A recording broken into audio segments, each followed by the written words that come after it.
পরম প্রেমময় শ্রী শ্রী ঠাকুরের চরণে আমার সমর্পিত প্রণাম। পরমাত্মা জগজ্জননী শ্রী শ্রী আমার সমর্পিত প্রণাম। পরম পূজ্যপাদ শ্রী শ্রী আচার্যদের বর্দাচরণ আমার সমর্পিত প্রণাম। পরম পূজ্যপাদ শ্রী শ্রী আচার্যদের চরণ আমার সমর্পিত প্রণাম। এখানে উপস্থিত সবাইকে জানাই আমার আন্তরিক শ্রদ্ধা ও আনন্দিত জয়গুরু। আজ শ্রাবণ পরিক্রমার পঞ্চম দিন। আমরা সবাই এখানে সমবেত হয়েছি শ্রী শ্রী ঠাকুর শ্রী শ্রী পরমাকে কেন্দ্র করে। তোমাকে বলেছেন আলোচনা করার জন্য। তো শ্রী শ্রী ঠাকুর শ্রী শ্রী পরমার জীবন কথা বলে শেষ করা যাবে না। তো জানি না কতটুকু কি বলবো, তবে বলার চেষ্টা করছি। তো আমাদের মানব জীবনে প্রধান লক্ষ্য হচ্ছে শ্রী শ্রী ঠাকুরকে নিয়ে চলা। আমরা যারা শ্রী শ্রী ঠাকুরের সঙ্গ লাভ করেছি, আমাদের ঈশ্বর প্রাপ্তি হয়েছে। আমরা যজন করি, যাজন করি, স্তুতি করি, কেন আমরা দুঃখ পাই? এই কথাটা অনেকের মনের মাঝে থাকে। কথা হলো শ্রী শ্রী ঠাকুরকে আপ্ত করে নেওয়া। আপ্ত মানে আপন করে নেওয়া। আমরা তাকে কতটুকু আপন করে নিতে পেরেছি? শ্রী শ্রী ঠাকুরের একটা বাণী আছে, ঈশ্বর তোকে বাসেন ভালো, স্বার্থ তাতে কি, তুই যদি তারা না বাসিস ভালো, সবই ছাড়িয়ে। তো শ্রী শ্রী ঠাকুর তো সবসময় আমাদের ভালো চান। আমরা সুখে থাকি, শান্তিতে থাকি, তবে ঠাকুর সুখী হন। আমরা সুখে শান্তিতে থাকতে পারি, তার সংবিধানই ঠাকুর আমাদের দিয়েছেন। আমরা দুঃখে থাকলে, কষ্টে থাকলে ঠাকুর দুঃখ পান, কষ্ট পান, কারণ তিনি বিশ্বপিতা। আমরা সবাই তারই সন্তান। আমরা তাকে কতখানি ভালোবাসি। আমরা যে সমাজে বাস করি, সেই সমাজের জন্য কতটুকু চিন্তা করি এবং আমাদের পারিপার্শ্বিকের মঙ্গলের জন্য কতটুকু চিন্তা করি, তা কিন্তু একবার আমরা ভেবে দেখি না। শ্রী শ্রী ঠাকুর বলেছেন, মানুষ আপন টাকা পর, যত পারিস মানুষ ধর। তো মানুষকে আপন করে নিতে হয়। মানুষের বিপদে সাহায্যে মানুষকে বিপদে মানুষের সাহায্যে হাত বাড়িয়ে নিতে হয়, তবে তো ঠাকুর খুশি হন। আমরা তো মানুষকে আপন না করে অর্থবিত্তকে আপন করে নিতে অভ্যস্ত করেছি, তাই তো আমাদের দুঃখ কষ্ট দূর হয় না। তো শ্রী শ্রী ঠাকুর বলেছেন, মানুষ সাক্ষী হবে যত, দুঃখ অভাব দরিবাকে ততই তুই থাকবি রত। আমরা টাকাকে আপন করে নিতে পেরেছি এবং মানুষকে আপন না করে আমাদের এই দুঃখ কষ্ট দূর। তো আমরা আমাদের মতো করে চলে, আমাদের মতো করে ভাবি। আমরা যেটাই করছি, যেটাই বলছি, এটাই ঠিক, কিন্তু আমাদের ভাবা বলা চলার মধ্যে অনেক ভুল থেকে যায়।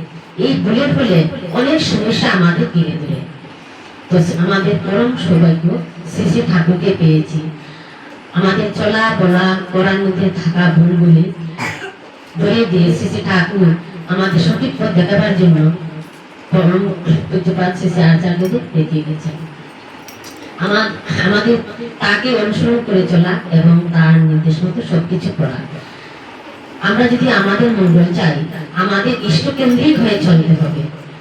ঠাকুর বলেছেন, বিশ্বাস নির্ভরতা আত্ম থেকে বীরত্বের লক্ষণ। তাই ঠাকুরের প্রতি আমাদের গভীর বিশ্বাস, ভালোবাসা থাকা চাই।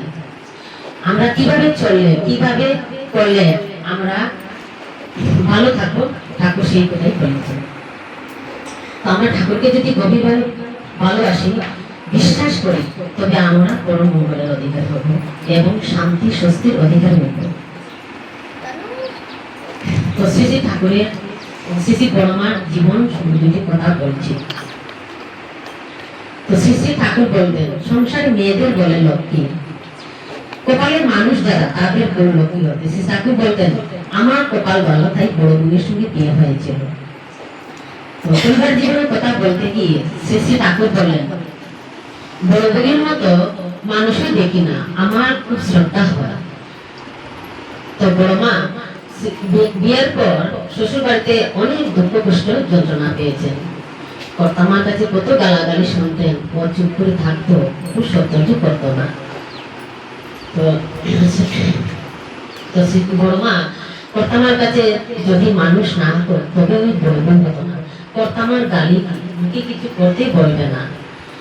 কথা প্রসঙ্গে শ্রী শ্রী ঠাকুর বললেন, বড় বোনের মতো নীরব কর্মী পাওয়া খুবই কঠিন।